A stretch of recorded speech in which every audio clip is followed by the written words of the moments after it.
this movie very much has its foot in the 1950s because it's before counterculture had its own fashion statement. The people uptown were sort of wearing the same clothes as the people downtown, but the downtown people were stripping away the formality, and that's what I was obsessed with. For instance, if you look at the movie, there are really no fedoras in the downtown part of the movie. But in the uptown, we kind of pushed the formality. Like, all the ladies are in hats and gloves, and all the men are in fedoras, and they're in longer trench coats. In downtown, it's a stripping away of all that formality that was still had its foot sort of in the 50s. What do you think of these guys? On the banks of the Royal Canal. I like the sweaters. We'd done one other movie not with Roger Deakins since we started working with Roger, but in the case of this one, Roger was working on the James Bond movie for not just months, at least a year.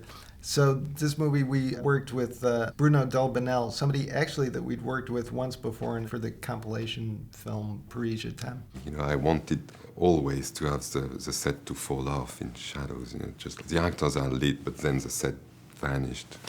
We actually, Bruno kind of showed us the cover of Freewheelin' Bob Dylan. Since I'm very familiar with Bob Dylan, I said, oh, it could be a reference. And I called them and said, that's exactly what we thought. You nail it.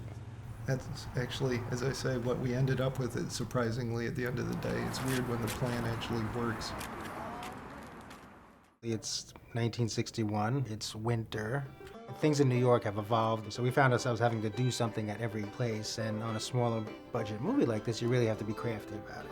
It's extremely hard because, you know, Mary's got her ideas, I have my ideas, Bruno has his ideas, and the schedule's so fast.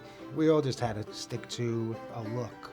We just wanted to keep it messy, keep it dirty, keep it unkept, trying to, you know, mimic the character who's lost in a way himself and doesn't have a place to stay and sleeps on people's couches, and just try to shake up all of the situations that he's in. Hello? This is my 5th Coen Brother movie, so by this time I sort of know what they like. This one, they brought a lot of their own research, and they bring a lot to the game as far as the art direction goes.